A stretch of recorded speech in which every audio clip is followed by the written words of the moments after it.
Video শুরুতে আমি আপনাদেরকে একটা কথাই বলতে চাই, যদি আপনারা দ্য ওয়াটার ম্যাজিশিয়ান এই অ্যানিমেটা প্রথম এপিসোডটা না দেখে থাকেন তাহলে একবার ডেসক্রিপশন বক্স খুলে দেখুন, সেখানে প্রথম এপিসোডের লিংক দেওয়া আছে। এই অ্যানিমেটের প্রথম এপিসোডে আমরা দেখেছিলাম মাইকেল রিয়োকোর একটা হিডেন ট্রিট দেখতে পেয়েছিল, যেটা ছিল ইটারনাল ইউ, যার মানে হলো রিয়োকো সারা জীবন ইয়ংই থাকবে। তারপরের দিন সকালে আমরা দেখতে পাই রিও খাবার সংগ্রহ করার জন্য সমুদ্রের কাছে এসে গেছে। সেখানে এসে রিও একটা ভাঙা জাহাজ দেখতে পায়। রিও যখন জাহাজটির কাছে যায় তখন রিও সেখানে একটা মৃত মানুষকে দেখতে পায়। যখন রিও সেই মৃত মানুষটাকে দেখছিল তখনই রিও পাশ থেকে আরেকটি মানুষের আওয়াজ শুনতে পায়। আসলে এখন যে মানুষটা ওখানে পড়ে আছে তার জাহাজের মধ্যে কালকের রাত্রিরে জায়ান্ট অক্টোপাসে হামলা করে দিয়েছিল, যার কারণে তার জাহাজটা ভেঙে টুকরো টুকরো হয়ে গিয়েছিল। তারপরে আমাদের সকলকে কিছুক্ষণ পরে দৃশ্য দেখানো হয় যেখানে এই ব্যক্তিটা দেখছে সে তো জীবিত আছে। তারপরে সেই ব্যক্তিটা সেইখান থেকে বাইরে আসে। সে এটা ভাবছিল যে সে আসলে এখন কোথায় আছে। তখনই সে পেছন থেকে রিওর আওয়াজ শুনতে পায়। রিওকে দেখে এই ব্যক্তিটা অবাক হয়ে গিয়েছিল, কেননা সে রিওর উপস্থিতি সেন্সই করতে পারেনি। তারপরে রিওর এরকম কাপড় দেখার পর সে এটা বুঝতে পারছিল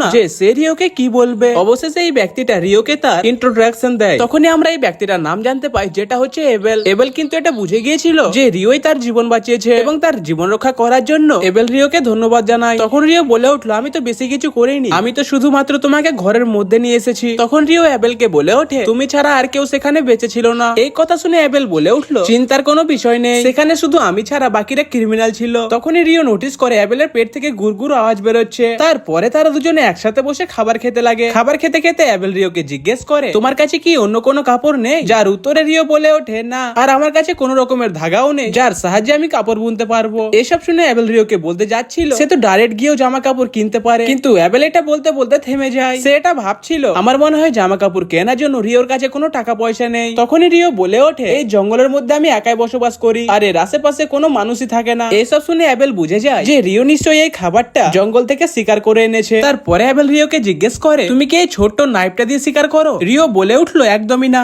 আসলে এই নাইফটা আমার সেলফ ডিফেন্স আর হান্টিং এর পরে ফ্রেশ মিটটাকে পরিষ্কার করার জন্য ব্যবহার করি। তারপরে রিও এবেলকে তার ওয়াটার ম্যাজিক দেখায় এবং বলে ওঠে, আমি হচ্ছি একজন ওয়াটার ম্যাজিশিয়ান। এইসব দেখে এবেল একটু অবাক হয়ে যায় এবং রিওকে বলে ওঠে যে সেন্ট্রাল প্রভিডেন্স এর মধ্যে মাত্র অর্ধেক মানুষই ম্যাজিক পারফর্ম করতে পারে। তখনই রিওর মাথায় আসে যে মাইকেল তাকে বলেছিল যে এখানে মাত্র 20% লোকেরাই ম্যাজিক কাস্ট করতে পারে। তারপরে রিও এবেলকে বলে ওঠে, আমি সেই জায়গাটা একবার দেখতে চাই যেখান থেকে তুমি আমাকে এইখানে নিয়ে এসেছো। তারপরে তারা দুজনে সমুদ্রের দিকে যেতে লাগে। সেই দিকে যেতে যেতে জঙ্গলের মধ্যে এবেল রিওকে জিজ্ঞেস করে, রিও তুমি তো হচ্ছে একটা ম্যাজিশিয়ান, তাহলে তোমার কাছে তো একটা স্টাফ থাকা উচিত। রিও তখন বলে ওঠে, না, বর্তমানে আমার কাছে কোনো স্টাফ নেই। এই কথা শুনে এবেল মনে মনে ভাবছে যে রিও নিশ্চয় তাকে মিথ্যে কথা বলছে। আসলে সে এটা ভাবছিল যে রিও স্টাফ হয়তো হারিয়ে গেছে, এই কারণে আমার মনে হচ্ছে রিও একটা দরিদ্রের মতো জীবন কাটাচ্ছে। আসলে এবেল রিওকে অনেক দুর্বল ভাবছিল, এই কারণে এবেল রিওকে বলে ওঠে যে এখন থেকে আমি তোমার আগে আগে হাঁটবো, কেননা আমাদের সামনে যদি কোনো মনস্টার চলে আসে তাহলে আমি ওকে ঠিক সামলে নেব, আর এর কারণে যেন তোমার কোনো ক্ষতি না হয়। রিও বলে ওঠে, আমি তো এগুলো সামলে নিতে পারবো। কিন্তু এবেল তখন বলে উঠলো, এমনটা করলে আমার রেপুটেশন খারাপ হয়ে যাবে, কেননা আমি সবসময় লোকেদেরকে রক্ষা করি। তারপরে তারা দুজনে সমুদ্রের ধারে পৌঁছে যায়। সেখানে যাওয়ার পর তারা দেখতে পায় যে সেখান থেকে সমস্ত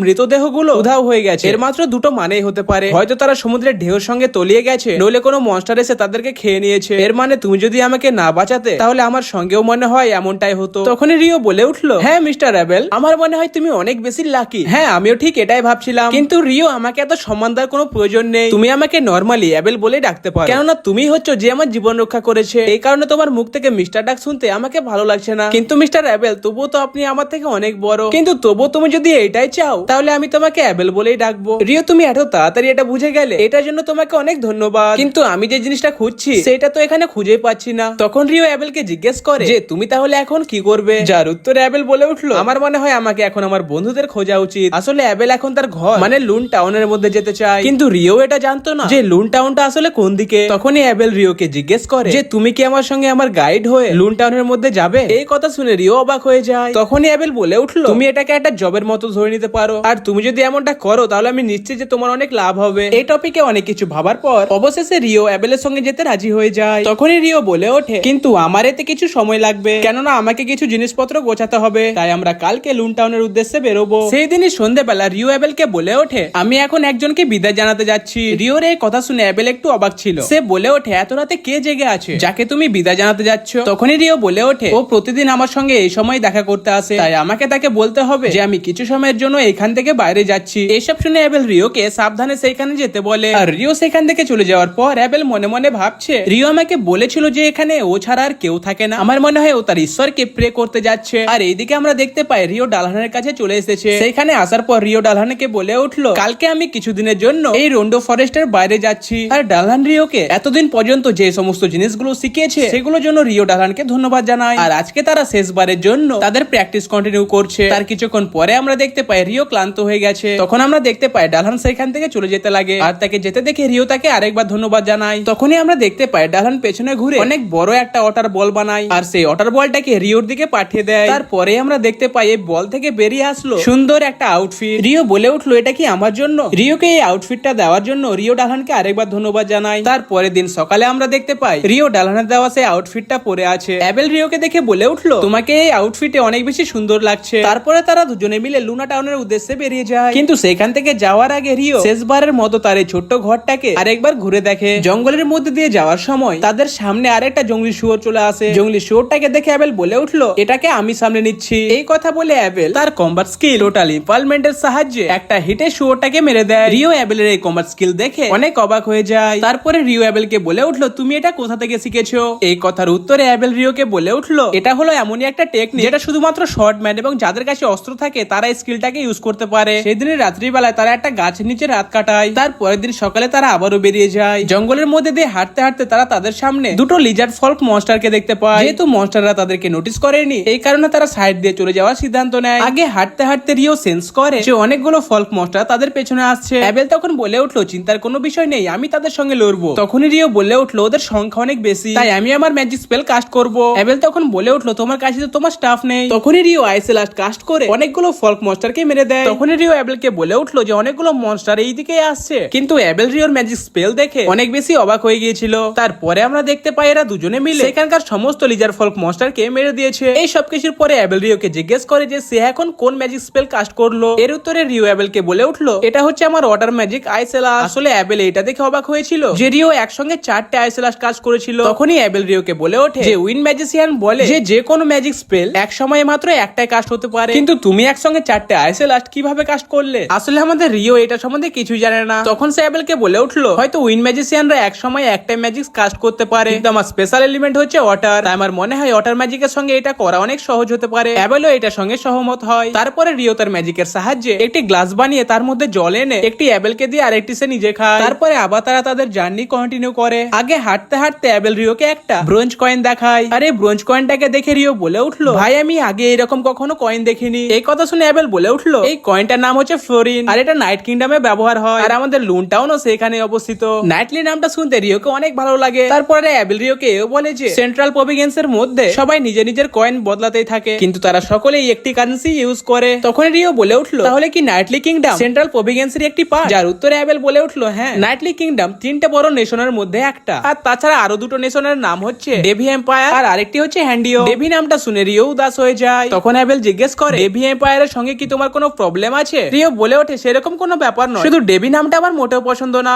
তারা এরকমই কথাবার্তা বলতে বলতে এখন অনেক দূর পর্যন্ত চলে এসেছে। তারা তাদের সামনে শুধু উঁচু উঁচু পাহাড় দেখতে পায়। এরকমই হাঁটতে হাঁটতে অ্যাবেল বুঝতে পারে যে আমার মনে হয় এখানকার পাথরগুলো নড়ছে। তখনই অ্যাবেল তাড়াতাড়ি গিয়ে একটি স্ল্যাশ মেরে পাথরটাকে কেটে দেয়। আর এইদিকে রিও আইসল লাগিয়ে দিয়েছে, কেননা তার উপরেও পাথর দিয়ে হামলা করা হচ্ছে। তখনই আমরা দেখতে পাই অনেকগুলো পাথর এদেরকে চারিদিক থেকে ঘিরে নিয়েছে। অ্যাবেল রিওকে বলে ওঠে যে ওরা এখন রক গোলামের এরিয়াতে আছে। রক গোলামকে দেখে রিও বলে ওঠে, আমি তো ভেবেছিলাম এর হাত এবং পাও থাকবে, কিন্তু আমি তো সেরকম কিছু দেখতে পাচ্ছি না। তখনই অ্যাবেল বলে ওঠে, আমি সব থেকে কাছেরটাকে মারার চেষ্টা করছি। তারপরে অ্যাবেল তার কম্বাট স্কিল টোটাল এম্পায়ারমেন্টের সাহায্যে রক গোলামের উপরে হামলা করে, কিন্তু আমরা দেখতে পাই এই অ্যাটাকের পরে সঙ্গে সঙ্গে গোলামটি হিল হয়ে যাচ্ছে এবং তারপরে গোলামটি অ্যাবেলের উপরে অ্যাটাক করে দেয়। কিন্তু অ্যাবেল তার অ্যাটাকটাকে অতি সহজে ডজ করে নেয়। অ্যাবেল বলে ওঠে, কোনো লাভই হচ্ছে না, ওরা অনেক তাড়াতাড়ি হিল হয়ে যাচ্ছে। তখনই রিও বলে ওঠে, আচ্ছা আমি কি একটা ম্যাজিক কাস্ট করতে পারি? অ্যাবেল বলে ওঠে, তুমি চেষ্টা করে দেখতে পারো। তারপরেই আমরা দেখতে পাই রিও 10 লেয়ার আইস ওয়াল কাস্ট করে দেয়। আর এমনটা করার পর রক গোলামটা সেই ওয়ালের নিচে দাবা পড়ে যায়। রিওর এই স্পেলটাকে দেখে অ্যাবেল অনেক অবাক হয়ে গিয়েছিল।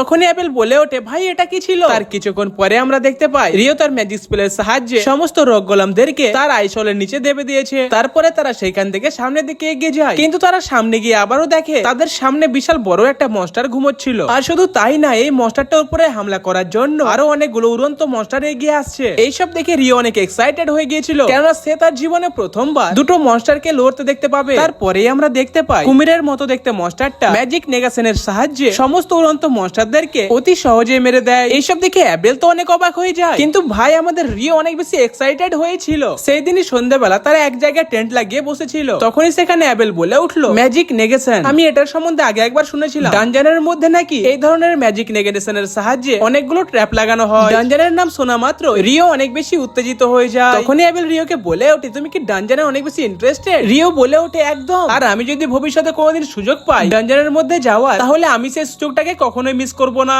এসব শুনে অ্যাবেল বলে উঠলো তাহলে তোমার এই লক্ষ্যটা খুব তাড়াতাড়ি পূরণ হতে চলেছে, কেননা আমাদের লুন টাউনের মধ্যেই একটা ডানজান আছে। অ্যাবেল তুমি কি আমার কাছ থেকে এই কথাটা লুকোনোর চেষ্টা করছিলে? আরে না না ভাই, আমি এমনটা কেন করব? আসলে আমি জানতাম না যে তুমি ডানজান এত বেশি পছন্দ করবে। তারপরে রিও অ্যাবেলকে সমস্ত সিক্রেট কথা বলতে বলে। অ্যাবেল বলে ওঠে লুন টাউনের মধ্যে মানুষদেরকে ছাড়াও এলফ এবং ডলস থাকে, আর লুন টাউনে এলফ মাত্র একটাই আছে, কেননা সেখানকার বাকি এলফরা উডের সঙ্গে সেটেলমেন্ট করে নিয়েছে। তার পরের দিন সকালে তারা আবারও হাঁটতে লাগে। তখন রিও আশেপাশে দেখে বলে ওঠে এই মাউন্টেনটাকে অতিক্রম করতে পারলে সম্ভবত আমরা একটা হিউম্যান টেরিটরি দেখতে পাবো। রিওর মুখ থেকে এই কথা শুনে অ্যাবেল বলে ওঠে তুমি এত কিছু কিভাবে জানতে পারলে? তখনই আমরা দেখতে পাই ড্রাগনটা এই দুনিয়ার সম্বন্ধে সমস্ত কিছু রিওকে বলেছিল, আর রিও বলেছিল যে তুমি এখন যে জায়গাটায় আছো এটা 3 দিক দিয়ে সমুদ্রে ঘেরা, তাই কখনো যদি তোমার কাছে কোনো মানুষ আসে তাহলে সে নিশ্চয় নর্থ ইস্ট থেকেই আসবে। কিন্তু এটার সম্বন্ধে রিও অ্যাবেলকে সেরকম কিছু বলে না, আর অ্যাবেলও রিওকে এটার সম্বন্ধে আর কোনো প্রশ্নই করেনি। তারপরে তারা আরো কিছু দূরে এগিয়ে দেখতে পায় তাদের সামনে একটা গ্রেফল মনস্টার চলে এসেছে। তাদের সামনে গ্রেফল মনস্টারকে দেখে তারা দুজনে অনেক প্যানিক হয়ে গিয়েছিল।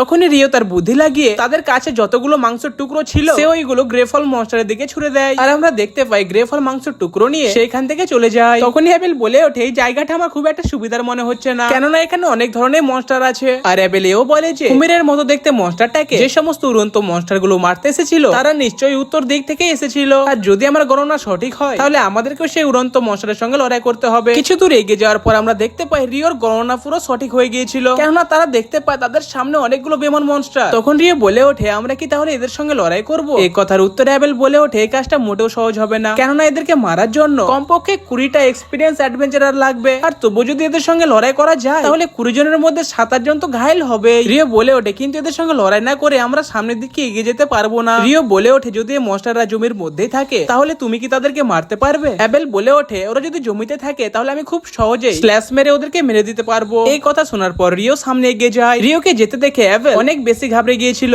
তখনই রিও তার আইসেলাস্ট কাস্ট করে সমস্ত মনস্টারের বডিকে জমির মধ্যেই আটকে দেয়। তারপরে অ্যাবেল তার কম্বাট স্কিল টোটাল ইম্পালমেন্টের সাহায্যে এই মনস্টারগুলোকে জানে মেরে দেয়। কিন্তু তখনই আমরা দেখতে পাই সেখানে আরো অনেকগুলো বেমন মনস্টার চলে এসেছে। তখনই রিও তার আইসেলাস্ট কাস্ট করে সমস্ত বেমন্স মনস্টারগুলোকে নিচে ফেলে দেয়। তার কিছুক্ষণ পরেই আমরা দেখতে পাই তারা সেখানকার সমস্ত বেমন্স মনস্টারদেরকে মেরে দিয়েছে এবং অ্যাবেল তাদের মধ্যে থাকা সমস্ত জেমস গুলোকে কালেক্ট করে নিচ্ছে। অ্যাবেল রিওকে বলে ওঠে আমি এটা কখনোই ভাবতে পারিনি যে বেমন্সদের সঙ্গে লড়াইটা এত সহজ হবে। তারপরে তারা আবারও সামনের দিকে এগিয়ে যায়। তো গাইস এর সাথে দ্য ওয়াটার ম্যাজিশিয়ান অ্যানিমে 2 নম্বর পর্বটা এখানে শেষ হয়। দেখা হচ্ছে পরের এপিসোডে, ততক্ষণের জন্য বাই।